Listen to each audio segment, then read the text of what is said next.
Got it? All right, so we'll start with writing a neural net from scratch. So everyone's able to see the screen over there, right? All right, so if you have done everything correctly, you're now looking at Google Colab, and you can open an empty notebook. Has everyone opened an empty notebook? Cool. So artificial neural nets from scratch. We've talked about it yesterday. Let's write it. So first things first, in Python, it's easy to use because you have these libraries. So these libraries give you functions that you can just borrow. You don't have to write everything yourself. So the first thing we'll do is importing the libraries.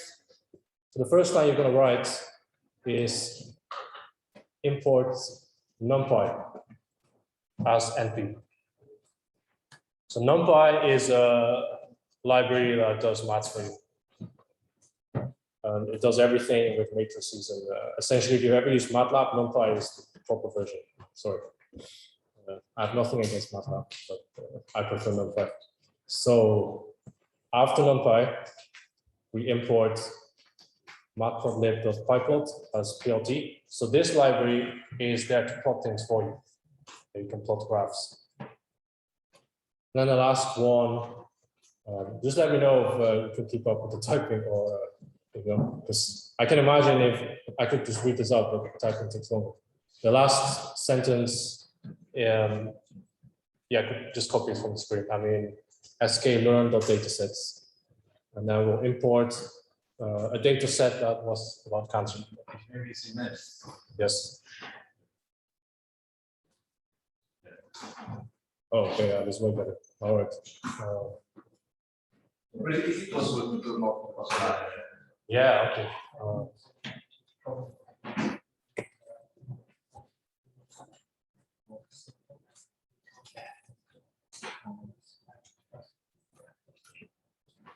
Lois, do you know if it's possible? It looks better.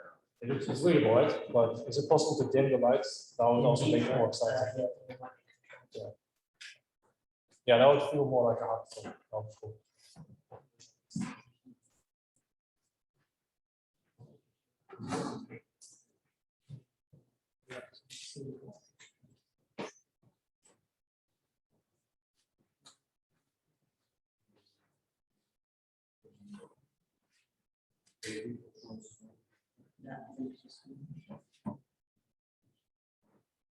So, maybe this thing up.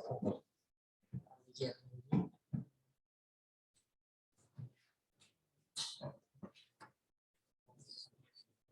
Maybe fix it. Okay, so everyone start this right now.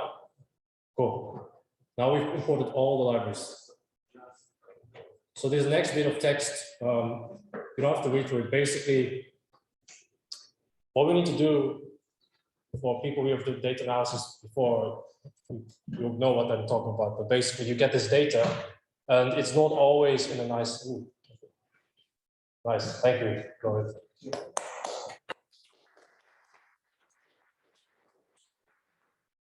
If anyone wants it even darker, we can probably go darker. But, it's not supposed to be a movie night, so we'll keep it like this. Basically, the data we get is not always in a nice form to do analysis on, especially because the neural net we're going to use is, it's one written from scratch and it's not the best one. So it won't be able to handle everything. What we need to do is we want to make it normal or normalized, which means we want to make it roughly between -1 and 1 and with a mean 0. So what we do, okay, now we're actually starting to load the data, right? So this is Python again, so x.y is going constant. So what this does is load the data. X is the input that we get into the neural net, as you remember from yesterday. Y is the final thing at the top of this stack layer. And then the next few lines, you can type, just keep typing. I'll just explain this. You don't have to copy the comments because I'm supposed to say them. But if you want to, you can still copy them. We reshape. So remember, NumPy is a matrix library. So you have all these matrices, right? Anyone who doesn't know what a matrix is can quickly put your hand up, but I assume everyone knows what it is. and we have to like transpose it. So the reason we do this, you'll see later. The next one makes this notation, if anyone doesn't know, essentially y is a vector, so it has only one row of numbers, and we want it to turn into a matrix, so we just add another dimension, so a dimension size 1, so this is the norm. And then we normalize it with this line. So subtract the mean and divide by the standard deviation. If you've done statistics, this is easy, standard. And now the last bit, important, remember what I said yesterday. You're going to fit this neural net, and you're going to see that you're going to do worse and worse as you actually keep failing, which defeats the point of machine learning, right? So the reason of that is that the neural net is literally memorizing the data. We want to avoid that. Hence, we split the data into a set we train on and a set we never actually train or touch until the very end to see how the network is doing. Right, I'll just try to gauge whenever everyone's ready.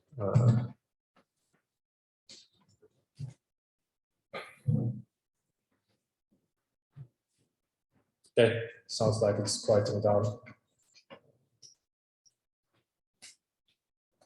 Right, once we have that, by the way, every time you typed everything in, do run it, right? So for instance, this first, you just click Shift Enter, it is important.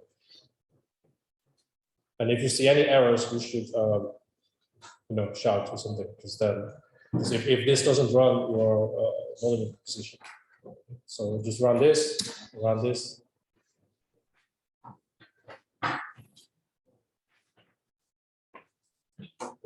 Everyone okay? All right, next bit. Now we're actually creating the net, the neural net. So we're gonna do some coding, guys and girls. So here we define a function. Remember, the neural net has weights, which multiply x, which is the input, and it has b, which is the bias, which you add, right? If you remember from yesterday. If you don't worry, just copy the code. You'll see. But essentially, this function initializes the parameters for you. Law of Python, bottom line is, you're storing all the parameters in this object called a dictionary, which allows you to find back these objects by their name. So you call them like W, B, which is bias, weights and biases. And you assign them to be random. So rand n is a unit normal.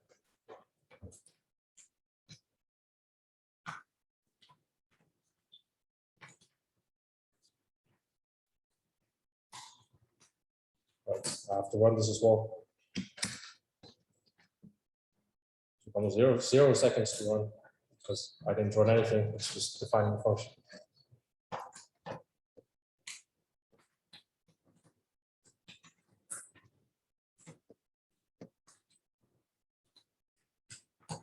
Right, sounds like people are done. No. Cool. Anyone here familiar with dictionaries in Python? Yeah. Wait, that is an L for L in range.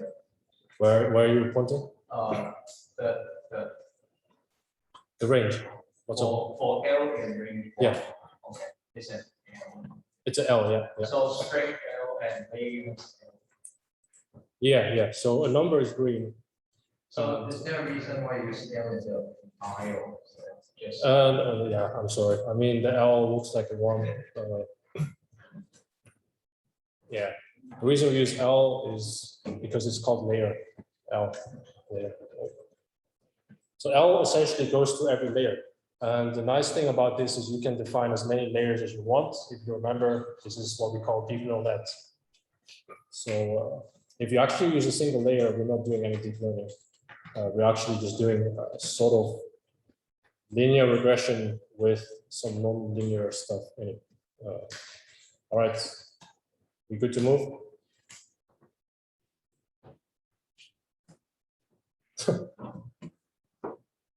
No? Yes?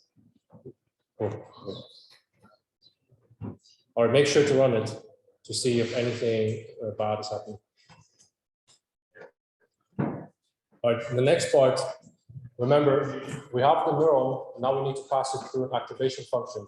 So this output is going to get squashed into something that gives the output of each neuron. And it's not a linear function, we could, but in general, we want this function to be positive. So whatever you put into this function, right, the number you get is always above 0 or 0. And that's why we define the sigmoid function and the ReLU, which is the rectified linear unit.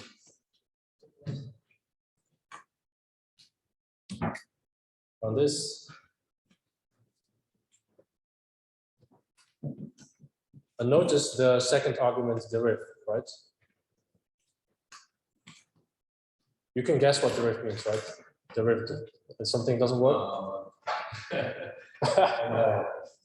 Yeah. I'm sorry.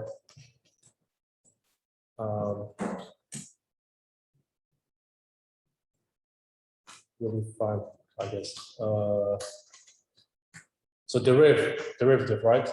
The reason you need a deriv is because we're doing back propagation. Now, we'll see later what it actually means, but essentially, you go forward, you compute this neural net, and then you go backwards, and you compute all the derivatives. So how much do I need to change the weight to get my loss down? That's why we have to. Right, everyone cool? No? Yeah. What's up?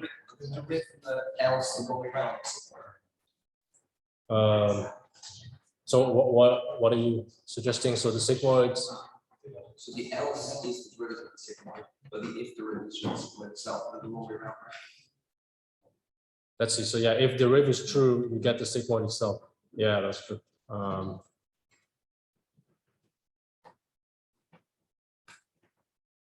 Yeah, that's true. I think the code later actually uses a value, so I never actually saw this.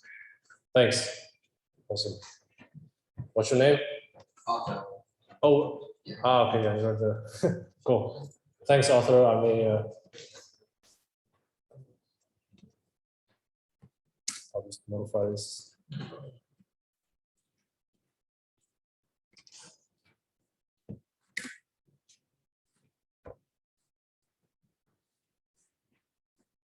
Awesome.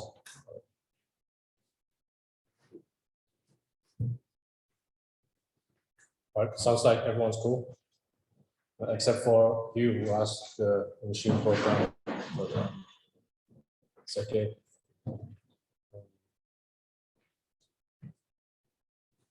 All right. So everyone's made it so far. After the correction of the derivative in the sigmoid. So at this point, Zoom out a bit. yeah.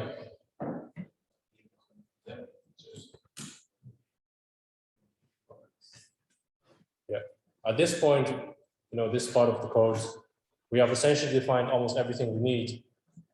So we got our neuron, we got our activation function, and all we need to do now is put everything together, right?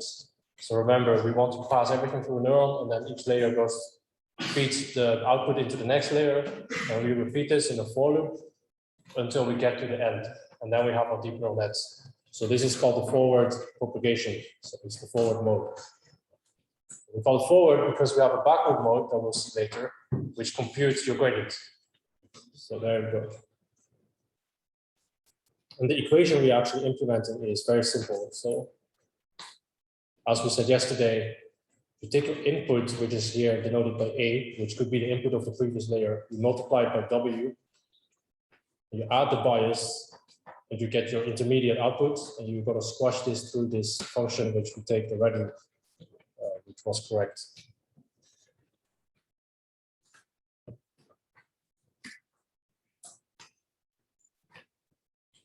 Okay. Again, we're using dictionaries because it's easy.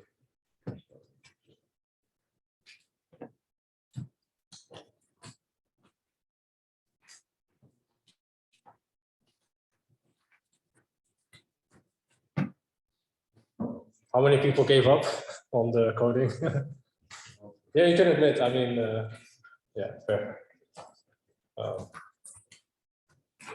But for the people who actually keep up, there will be a reward at the end in the sense that you can actually run this thing.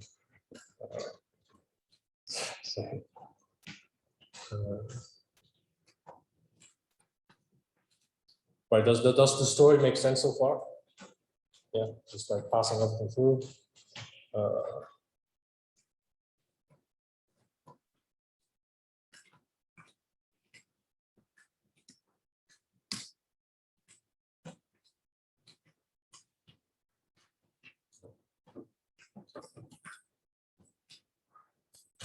Awesome. Okay, let's move on. No. Cool. Sorry.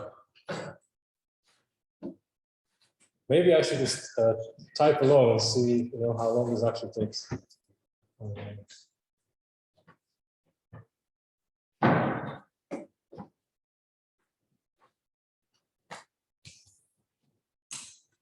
But while you type this up, the next part, we're going to actually, so basically you're done actually. You have the neural net, you can run it, you're done.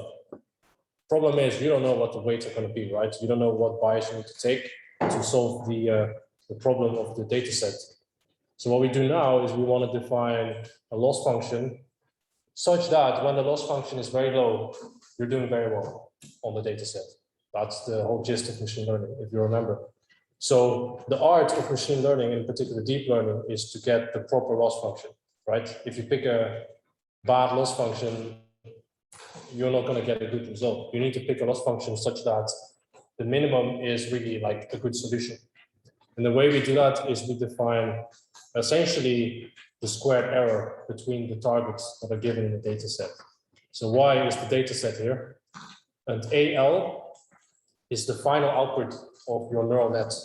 And we're just going to try to match it.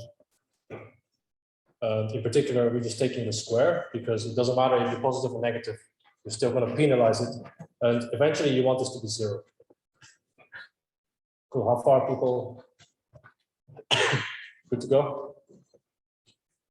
All right. So make sure you run it and no errors. To be fair, this next part is super easy, so I'll just leave a bit of the top. Now we define the cost function, which is another name for the loss function. Nothing to explain here. I mean, you need to be careful with the shapes because it's a matrix and all that. But you're copying the code anyway, so you don't have to think about it. But yeah, if you want to code this from scratch, really from scratch, you actually have to think about this. You'll find out if you take engineering machine learning next year, you'll find out sometimes it's a bit of a headache to actually think about the shapes of each object in NumPy, but you'll get used to it.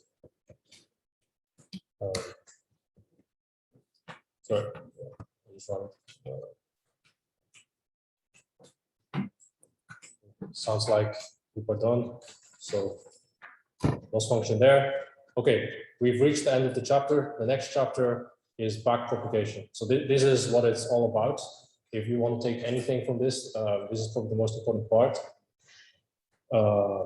If you've done calculus before, you know what I mean with the chain rule, but essentially it's differentiating through steps of operations. So instead of differentiating through everything in one go, you differentiate each step individually, you combine everything. The equation looks like this. I'll send the notebook with these texts after, but essentially you're implementing the chain rule. So every time you go through a layer, you must multiply the gradients that you get with each layer, right? So this code implements backpropagation. And in particular, I want you to pay attention to the fact that now we actually have to store the gradients of each intermediate variable. Right? So remember, these A's are the intermediate activation functions of each layer, and you have to actually not only store A itself, which is the one you get in the forward, but you actually have to remember and store the gradients of each layer individually before you actually do everything in one go. Does it make sense? That's why it's called backpropagation. You're now going through the whole thing again, and you have to memorize all these values. And the way you implement this, I mean, it looks messy, but essentially it's these equations, and it's a bunch of matrix multiplications. So at this point, I think you can keep typing this, but basically, what's the whole deal with these GPUs, right? Like GPUs were made for gaming. Why would you do like machine learning on a GPU?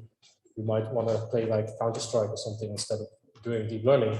But it turns out that these GPUs, they consist of really small cores that each of them can do a very simple thing like multiplying and adding. And it turns out that a matrix multiplication is essentially multiplying and adding, right? If you multiply two matrices. So it turns out that these GPUs can do matrix multiplications like crazy when you go big. Something that the CPU, which is what a normal computer used to have, doesn't do very well when it gets large. So it turns out if you use these gaming computers, you can train deep neural nets, hence the current state of the world. In case you didn't know. So yeah, NVIDIA, all these gaming GPUs that they make are being used for AI now, pretty much.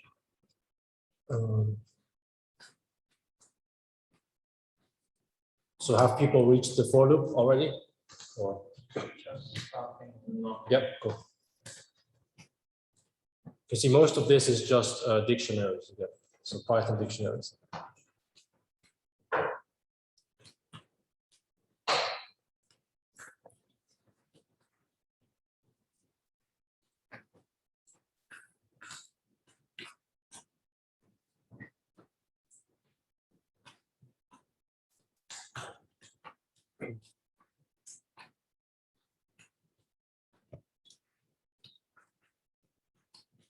Yeah, and do note that the range here is going back, right? So again, back propagation. You want to go from top to bottom. So you start at L minus 1, you go to 0, which was your first layer.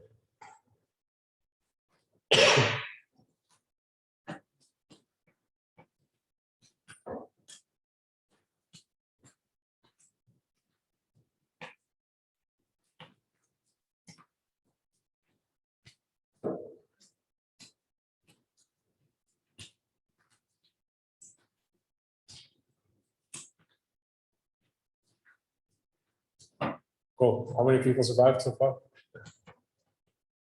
Right.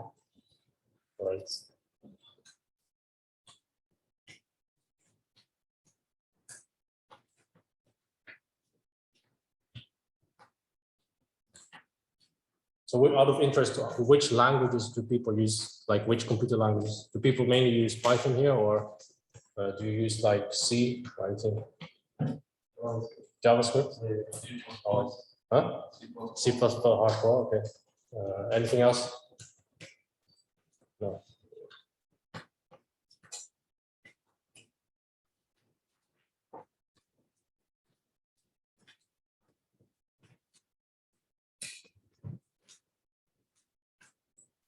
All right, have people reached the return grads? Or no?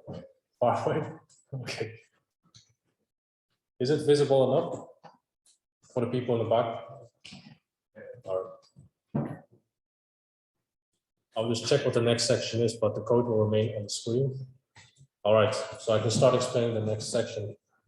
So we've defined backpropagation now, and now we are really done. So if you already had enough, now it's fine. It's basically you have the forward pass and the backward pass, you're done. The only step that's missing right now is to actually do the learning, right? So you've done all this effort to compute the gradients. It would be a shame not to use them. So what we're going to do now is we will run everything. So forward, you need to run forward first, by the way. Otherwise, you have no idea what the intermediate values are. So once you run forward, you run backward, you get all the gradients, and now you basically nudge all the parameters in the direction against the gradient. So in a direction where the loss function decreases the most. And that's called gradient descent. All right.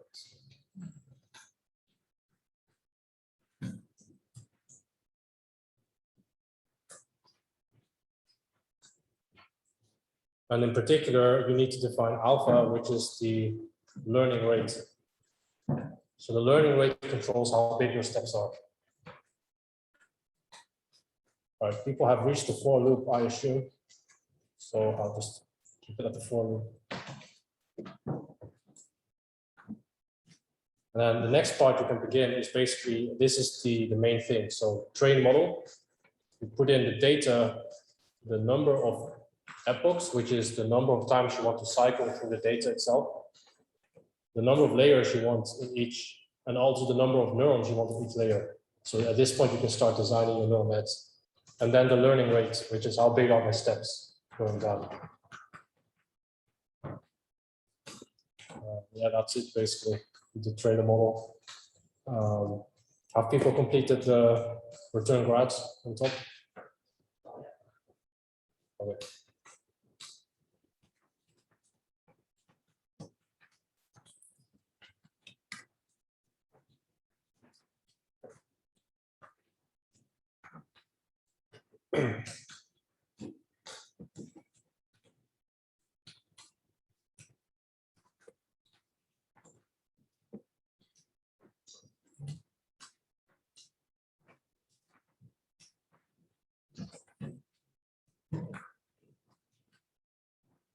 Right, basically, you can sneak peek. So the first step is you run the forward propagation.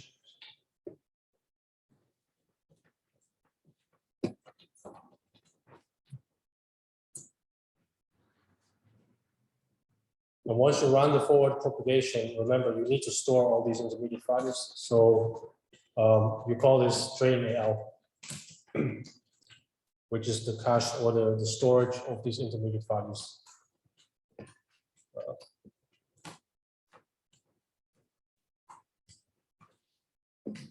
All right, I'm gonna cut off the grads.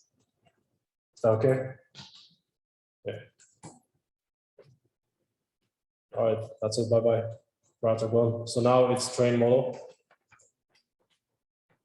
This is called a training loop. The most important thing in deep learning is going forward, computing the cost, going backward to get the gradients, and now stepping through, nudging the parameters. Minus here because you want to go the direction of loss, where you reduce the loss function.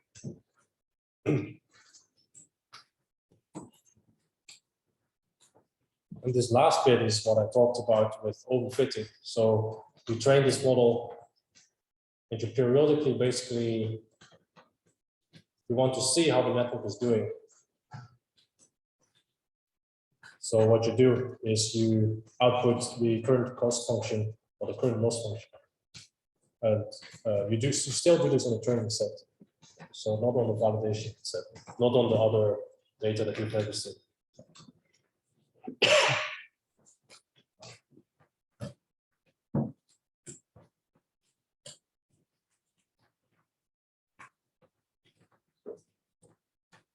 All right, so we'll probably finish initializing the parameters.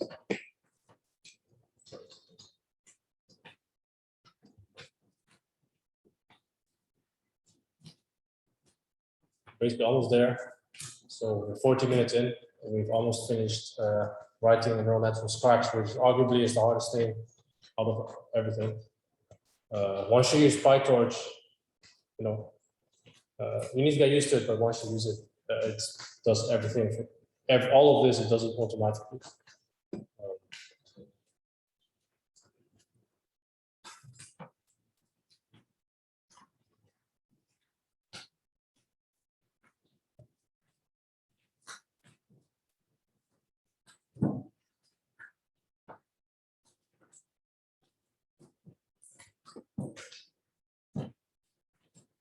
So once you've trained everything, you have to return the parameters, because that's the whole point of training. Otherwise, what are you doing? You have to basically get the parameters. And optionally, you can get all the training costs, so you can actually plot what it looked like. So how well did the network do while trained? And you can plot the loss curve, which you'll see in a bit, hopefully. So you can run this.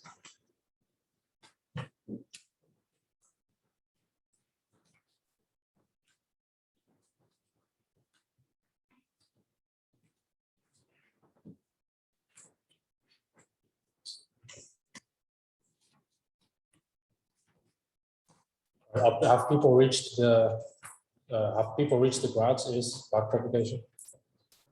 Awesome. So essentially over there, you're just doing gradient descent. So the last bit we need is to evaluate the model. So it means run the model, and we're not doing any back propagation. We just run it, see how well it does. So all you need to do is do forward, evaluate the loss. It's basically the function above minus all the back propagation stuff and the gradient descent. And notice over here, we're finally using this library called matplotlib. So PLT. By the way, if you're doing your coursework or anything, and you haven't found a good way to plot things yet, matplotlib is really nice. So there you go. It's free as well. You don't need to install anything that would cost you money without a university license. And it's something that everyone even uses, like even the lecturers, I guess, to make nice plots. You can use it. So you just learn it once, you're done for life. Yeah. May I ask what the string cost after? Sorry. Cost after Apple. How do I read it? Sorry, my question is for the string. There are two brackets instead of hyphen. Oh yeah. So in Python it doesn't matter. Or not like. It's yeah. There's no I can, purpose, right? yeah, exactly. I can remove it. Yeah.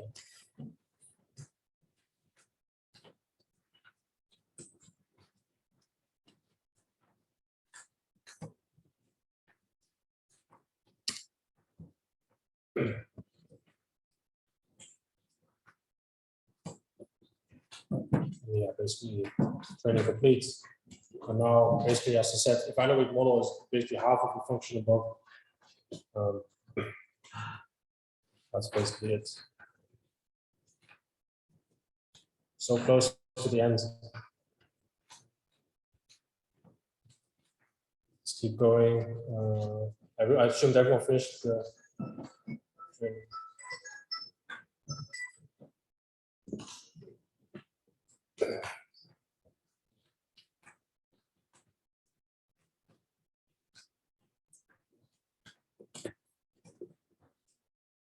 All right.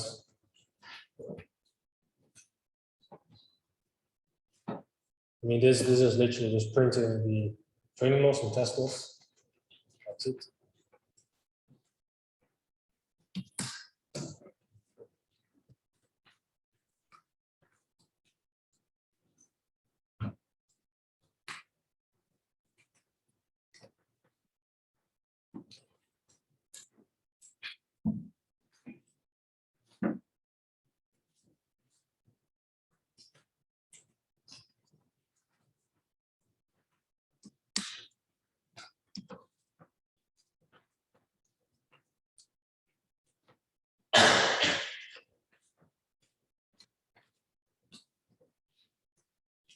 And the nice thing is, once you have this code base, in theory, you could write everything. So in theory, you could write a convolutional neural net by hand if you really want to. I would be impressed if you did it. It's not that hard. The problem basically is if you try to write it by hand, you'll be very slow. So the algorithm you write is going to be way too slow to actually train on data.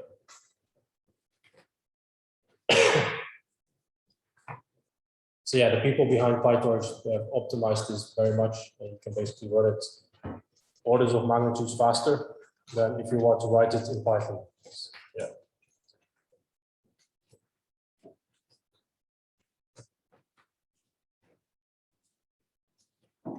But yeah, this is how people did it in the olden days when there was no library. So I guess everyone finished evaluate model. It's not the most important function, but it's nice to have. Yeah. Cool. Anyway, the next box.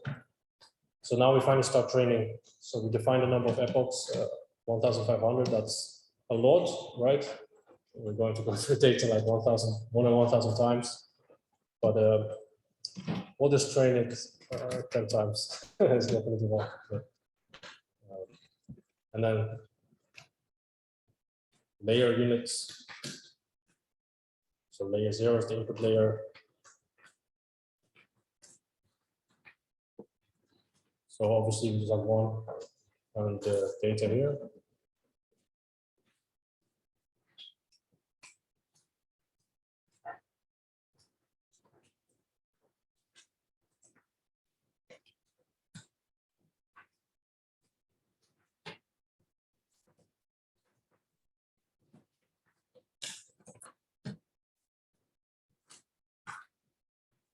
So notice that this network is not a deep neural net. We've been fooled. This is actually a network that's going to put all the inputs into the outputs in a single layer. So, but if you want, you can add 10 in the middle, which means you've just added a layer of 10 neurons in the middle. And I can add another layer on top of that, that is 20. So you add a layer 20 on top. You can keep going, but eventually you're running this on the CPU, so it will be very slow.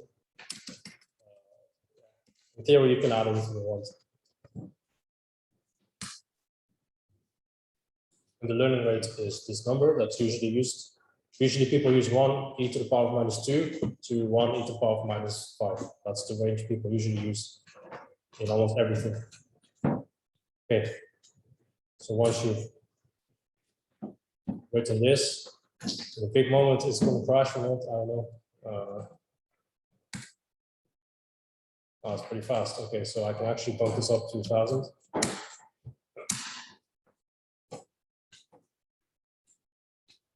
Yeah, that's pretty fast. So it just went through the data more than 1,000 times.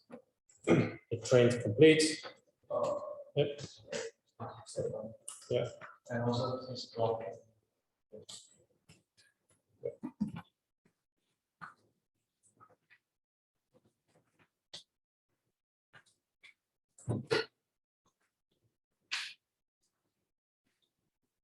Then you can evaluate the model eventually, see how long it did.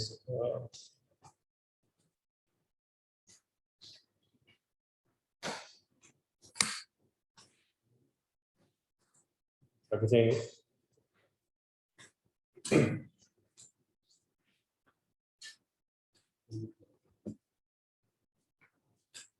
Did anyone manage to run it? Oh. No? It crashed.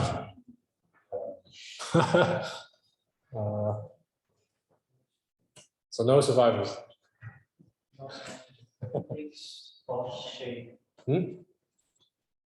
What's up?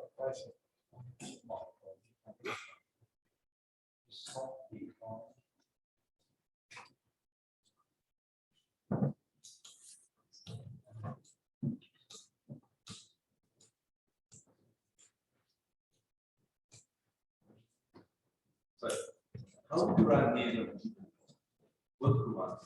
Yeah. So it's called. All right. So the way we wrote it here, you can't because it's in NumPy. But if you go to PyTorch, you type in. No, actually, you have your model 2, and then yeah, just set CUDA 0. So CUDA is NVIDIA, the gaming. 0 means the GPU 0. So yeah. Normally you only have 1, but sometimes you can go to 2. And once you do this, you move it, and you have to move everything, right? So you have to move all your parameters. So usually it's done automatically if you properly define the model.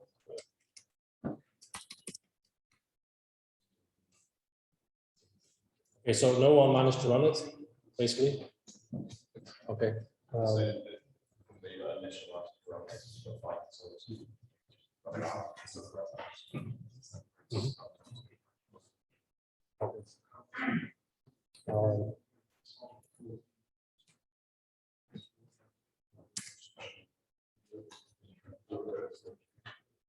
Running something or yeah. Anyway, the training loss goes down. This is what the data look like.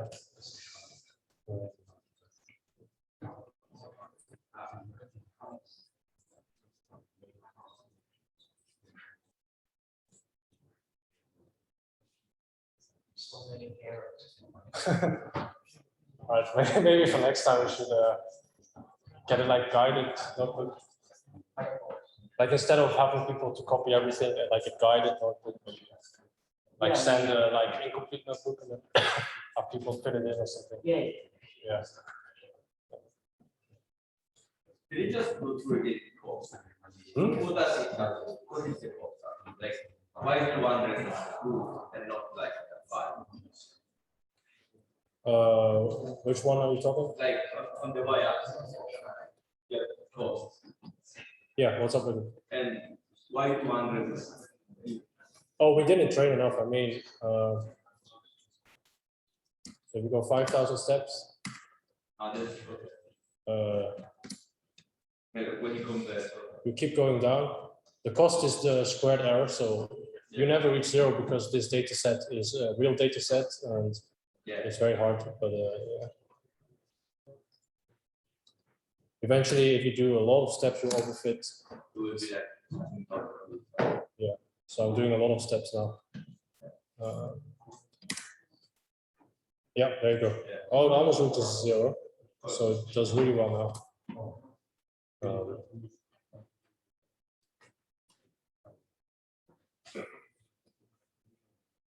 I noticed that the test set does it equally well, so it's pretty good. All right, cool. Given that no one got it to work, assume, unless someone did. Yeah.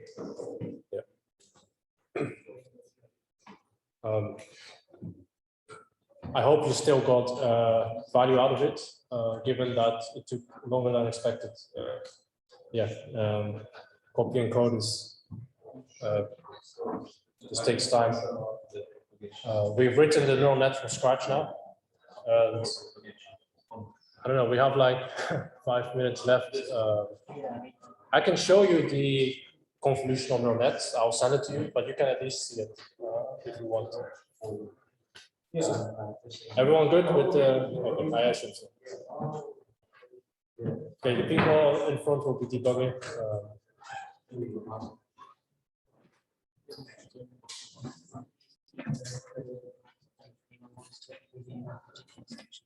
Yeah. So Cool. I think another guy has Yes. here a W2 assistance. PR means doesn't exist.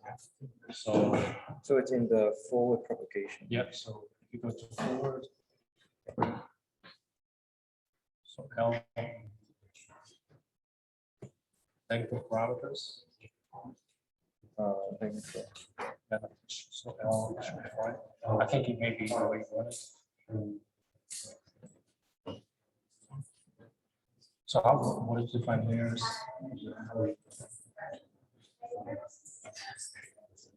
Oh, so should I change this? So this is, so I want to ask this is the input. So the input size, the dimensions. Okay, so it depends on what we give it. So one is the output. So basically we have no layer. Exactly. You can try other layers. So, but the input can be other than can be larger than. Yeah, but it will multiply by the things and it will add a bias. So you essentially have linear regression with like, so you have logistic regression here, right? So you multiply input by weights. Yes. And then so it's like a linear, right? A linear function. No, so this is logistical. Yeah, logistic regression. So you multiply the input by a weight, which is the straight line we saw yesterday, linear regression. You add it up down bias, and then you squash it through this sigmoid. Are you ready? So in from this we made it something like this. Yeah, exactly. So turn a linear into logistic. Yes. Already. So that neural network does this. Yeah, yes. And if you add more layers, like crazy stuff. Yeah, but that after is more to actually understand. Yeah, you can still add it. I mean, Yeah, but like what's another case? Is it because I'm using my account? So no, I mean, I'm going to the same code. to print into this argument. We might need to stay afterwards for like 2 minutes, but I can try to show it also.